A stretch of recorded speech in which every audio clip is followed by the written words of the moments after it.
And we are rolling. Hey, Daryl. Hi there. How are you? Good. This is Mark Goldberg with the UN and Global Affairs blog UN Dispatch, speaking with Daryl Kimball of the Arms Control Association. Daryl, I think this is maybe your third time on Blogging Head, so thanks for coming again. My pleasure.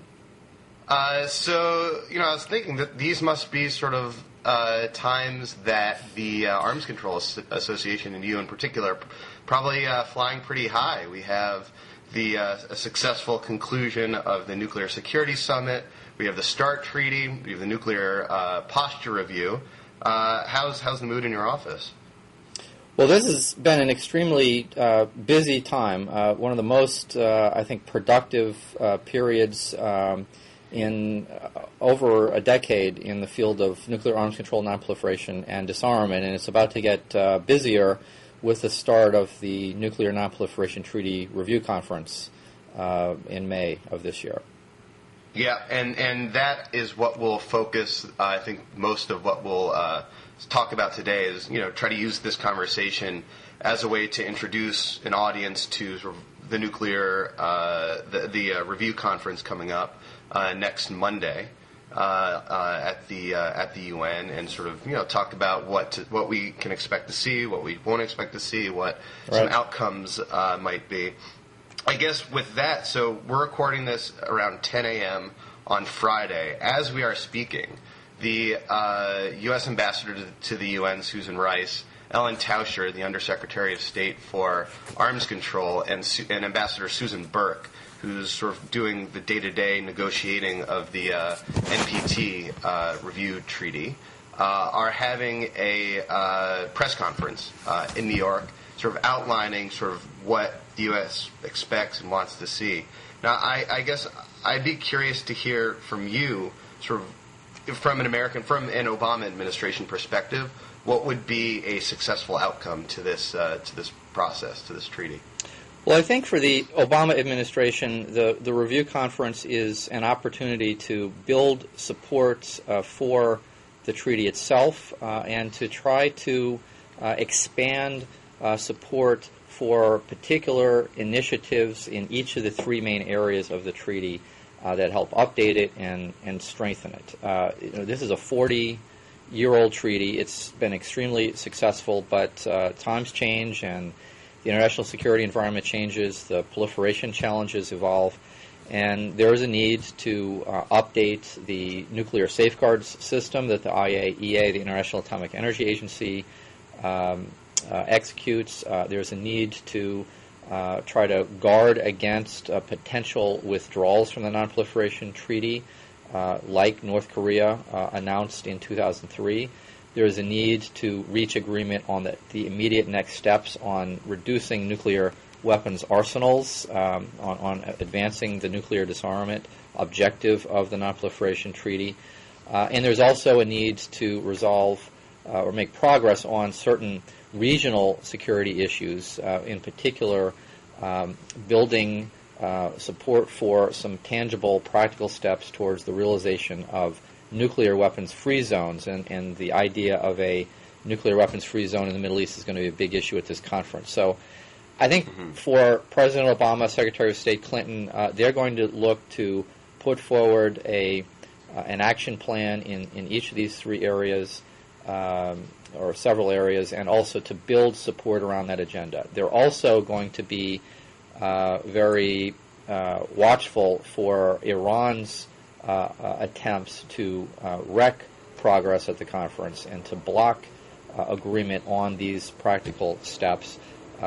As most people know by now, Iran's president is going to be speaking on day one of the review conference, Monday, May 3rd, and that's going to set a very interesting tone for this conference. Iran is the main problem facing the nonproliferation system at the moment, and how Iran approaches this conference and how countries respond to Iran is going to be very important in terms of whether there is progress or continued disagreement about how to strengthen the treaty and deal with Iran. I guess to that end, so it seems as if the NPT review conference sort of proceeds a lot like other UN conferences do in terms of how sort of negotiating happens. What you have is groups and countries form certain blocks and negotiate together as those blocks. So you have the European Union is on one side, then you have like the G77 of developing countries on the other. The non-aligned movement is one side. The United States sometimes kind of goes out on its own, sometimes bands with the European Union and the British Commonwealth. And I'm wondering, I guess we can expect to see presumably that kind of block negotiating stance. And from what I understand, the non-aligned movement has come out pretty strongly ahead of this conference in terms of sort of what it expects, and what it expects is something quite different, I think, from what the Obama administration hopes. Well, you're right. The Nonproliferation Treaty Review Conferences, which take place every 5 years, are a multi-dimensional negotiation, so to speak. The conference is not trying to amend this treaty. It is, for all practical purposes, unamendable. This is a bargain between the nuclear haves and have-nots that's very well established, and it is going to be virtually impossible to change the fundamentals. But what they are going to try to do is reach agreement on political commitments that can enhance the treaty. And so different blocks of countries have different priorities.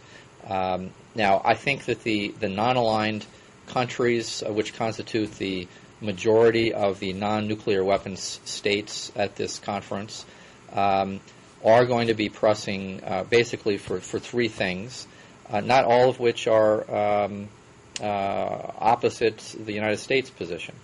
They're going to be looking for commitments to make progress on nuclear disarmament. The perception, and I think the reality, is that progress on reducing the nuclear weapons arsenals of the United States and Russia has been exceedingly slow over the last 15 years. So the non-aligned and non-nuclear weapons majority are going to be pushing for progress in that area. They're going to also want to protect the right that is established in Article 4 of the Nuclear Nonproliferation Treaty to preserve the right of non-nuclear weapon states to pursue the peaceful use of nuclear energy under safeguards. They are also going to seek progress towards the establishment of a zone free of weapons of mass destruction in the Middle East. And that will be a big priority of the non-aligned countries, in part because Egypt, which has long championed this idea, is currently the chair of the non-aligned movement. Now, the United States does not necessarily oppose these three objectives, but I think has a more realistic approach towards what can be accomplished in the near term, given that the United States' progress on disarmament depends on the willingness of other nuclear-armed countries. It depends on our ability to hold back the proliferation of nuclear weapons to additional countries. And also the Middle East issue depends on creating the conditions necessary to make the countries in that region, particularly Israel, comfortable with the idea of going to zero nuclear weapons. And as we all know, the overall security situation in the Middle East has worsened over the years. And so I think that there is room at this conference for agreement on a practical plan of action on each of these issues if countries are willing to compromise, if they're willing to work together. And the problem is going to be that some countries, led by Iran, I think in particular, are going to be seeking to get agreement on far more than the majority of countries are going to be willing to accept. And that could lead to disagreement, friction, and a lack of consensus at this conference. And so, and that last word you hit, consensus, I think is key, because folks, like in many other UN forums, this thing proceeds by consensus, so everyone needs to agree to everything. And I guess in UN terms, there can be spoilers to the consensus. And you mentioned Iran as one potential spoiler. Any other countries we should be looking at? Well, let's keep in mind what's at stake here and why Iran might want to block agreement. This is a meeting of countries, almost 190 countries, to discuss how to update this very important international security bargain. One of the objectives of the many states is going to be to build support for strengthened IAEA safeguards. The vast majority of countries have agreed to a tougher set of IAEA safeguards under the terms of something known as the Additional Protocol. Iran. Can you explain that just a bit, and then go Sure. back to Iran's Sure. actions? The traditional safeguards system that's been in place for decades requires non-nuclear weapon states to declare which sites and facilities they have in their territory that may be subject to inspection by the International Atomic Energy Agency. And so on a regular basis, the IAEA goes to those sites, checks them out, makes sure that they are conforming with the information that's being reported with by that country.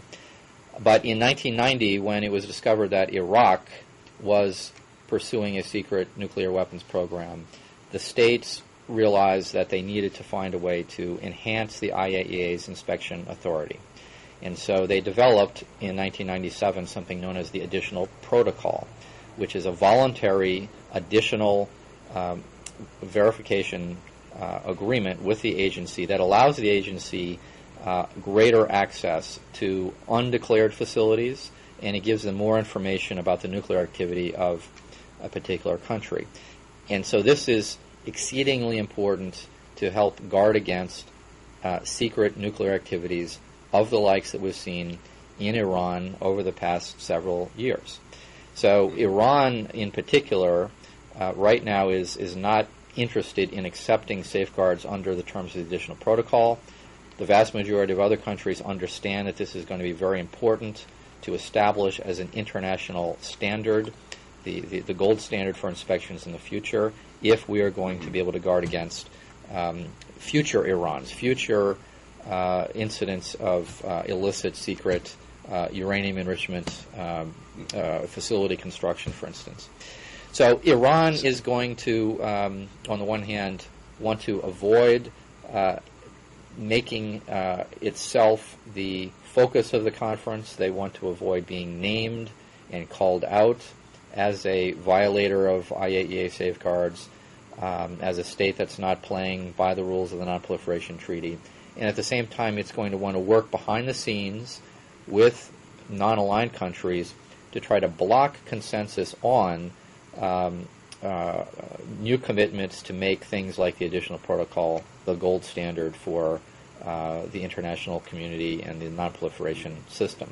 So Iran is going to be trying to work with non-aligned countries to wreck agreement on this subject and others. And it will be important, I think, for leading members of the developing community, like South Africa, like Brazil, and others, not to allow Iran to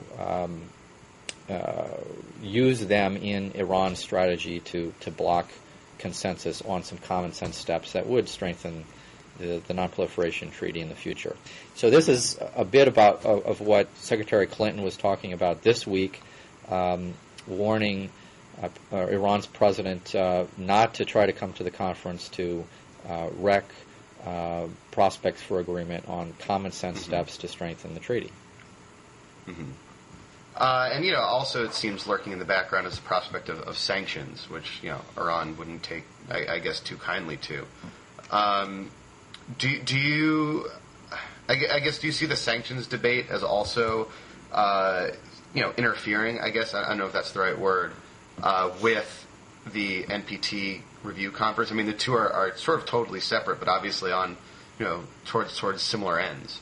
Well, yeah, this is going to be an interesting dynamic at this conference. As we know, the Security Council is now discussing the draft text of a new set of focus sanctions on Iranian entities that are particularly involved in their nuclear and military programs. The Security Council, I think, is likely to act after the NPT review conference is over, which will be at the end of May. June is probably the month when the Security Council will really focus on finalizing this text on sanctions. And I think it is very important for the United States, for the French, and other countries that are in the lead in trying to put that sanctions package together at the Security Council, to avoid trying to use the review conference as a platform to beat up on Iran. I mean, while Iran deserves criticism for not cooperating with the IAEA and not abiding by existing Security Council sanctions to suspend its uranium enrichment program as a confidence-building measure, if the conference becomes a debate about Iran, the Iranians will like that. They will fight back, and it will give them an opportunity to block consensus on other useful ideas that don't have anything to do with Iran that would strengthen the nonproliferation system. So I think the issue of Iran, if you will, and the problems that Iran creates for the nonproliferation treaty system have to be dealt with at the conference in a country-neutral fashion.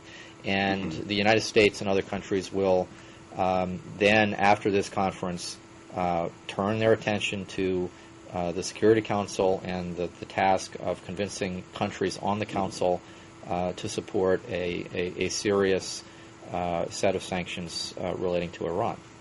I do wonder, though, if Iran sort of acts like a spoiler during the conference, blocks consensus, and is, relatively isolated in blocking consensus, I mean, do they worry then that fence-sitters on the Security Council, countries like Turkey or other, non-aligned movement countries on the Security Council, might sort of look at Iran's behavior at the NPT conference and say, all right, let's go for sanctions now. They're clearly, on their own.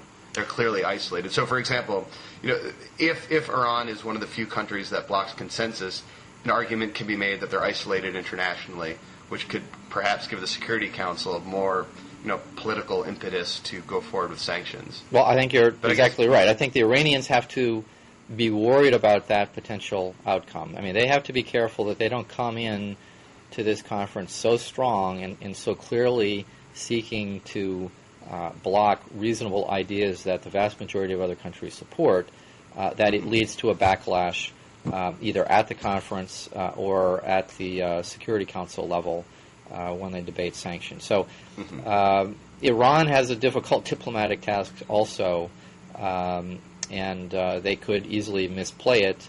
And as we all know, Mahmoud Ahmadinejad has a way of giving a talk at a particular audience and leaving that audience with less support for his views than he might otherwise want.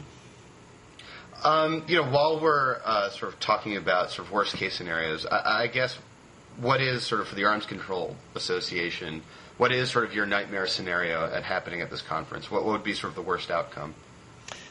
Well, I think the worst outcome here is a missed opportunity to build support for this very important treaty.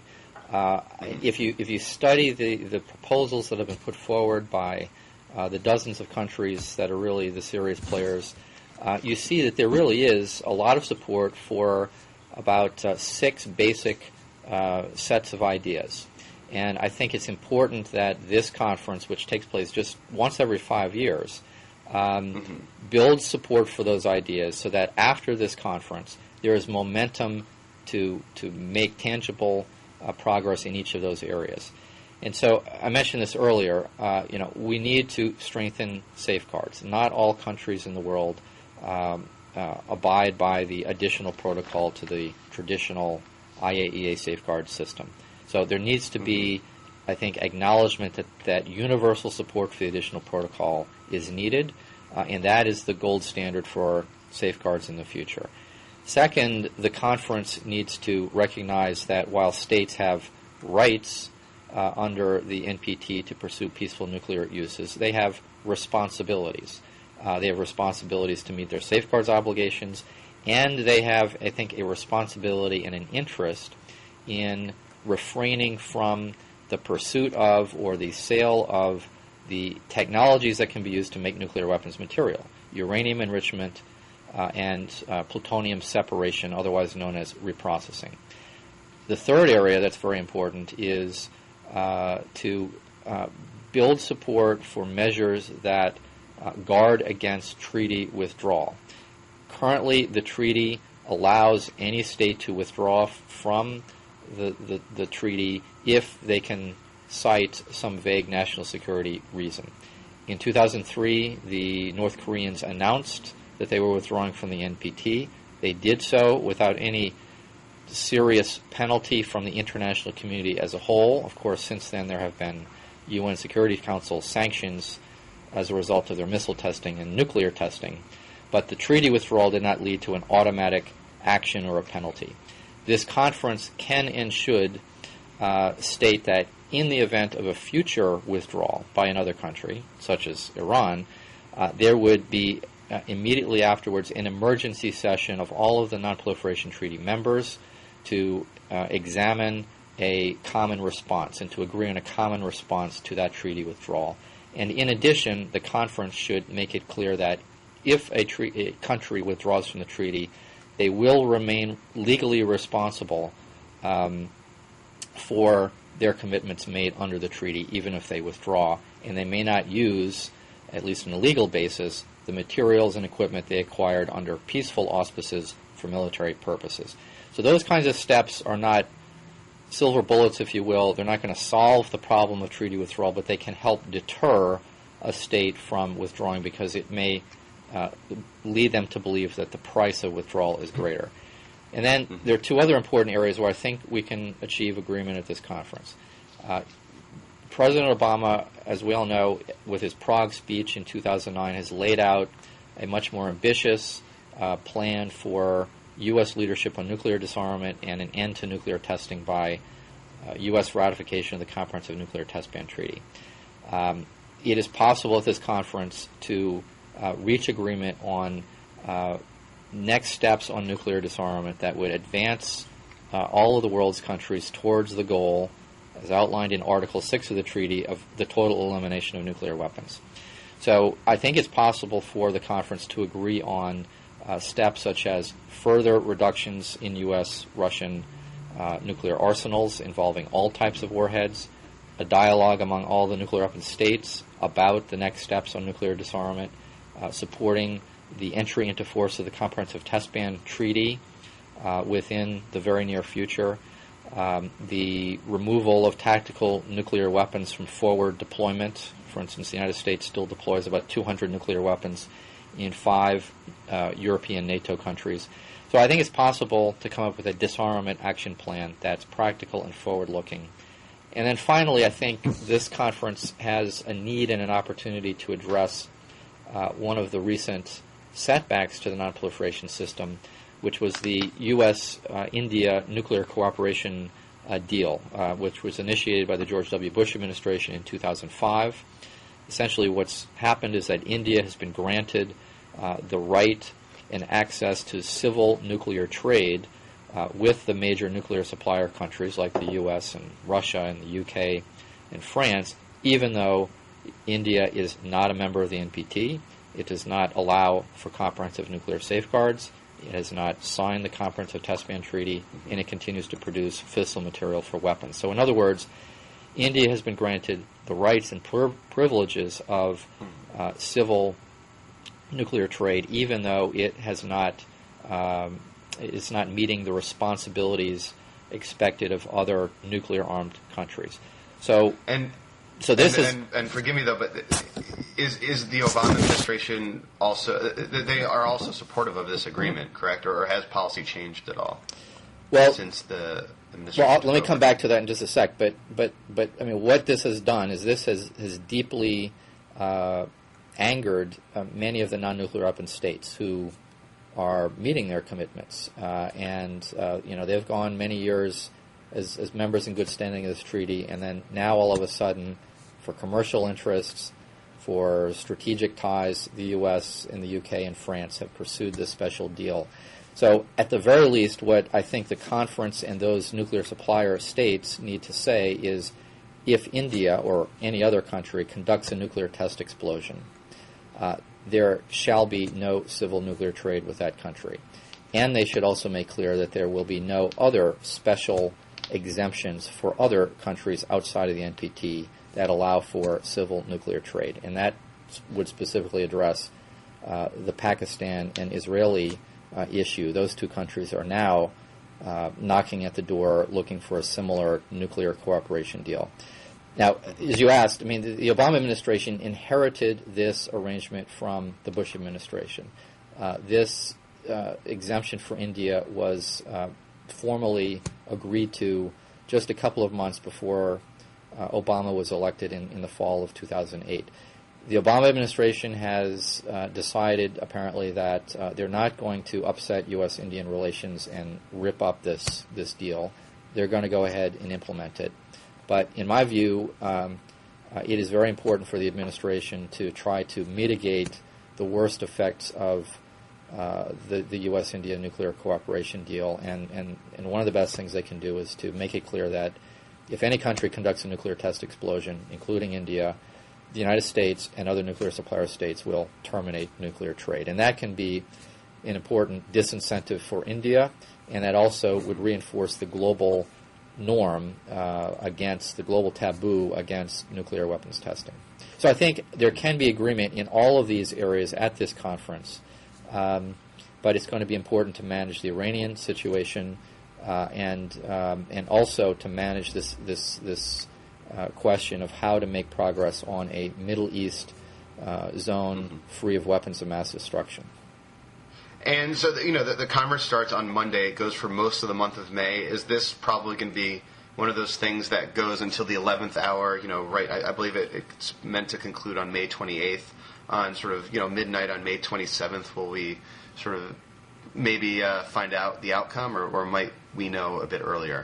Well, I think we'll see how well things are progressing, I think, by the second or third week. But usually at these conferences, things are not settled until the last day or the second to last day. Mm-hmm. And just as an interesting reminder of how these things go, when I was at the year 2000 NPT review conference, which turned out to be a very successful one, relatively speaking, the conferees were meeting up until midnight of the final day.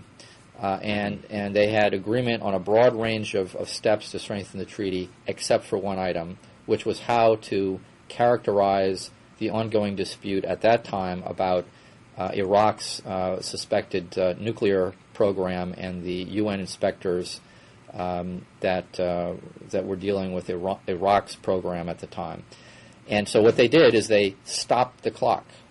You can do this at the UN. They stopped the clock. The conference officially, they stopped time. They kept, the laws of the universe do not apply. They kept working through the night. Yes. Many of us went home at about 2 in the morning to go to our hotel beds. We came back in the morning. They were still technically working. The clock was still stopped, and they finally had reached agreement by 10 a.m. The next day or sometime that morning the following Saturday. So sometimes this goes to the very last hour and beyond, and we'll have to see how this one works out. I hope it doesn't come down to that sort of drama. We will see. I wanted to ask you to sort of turn to one last topic, which is the International Atomic Energy Agency.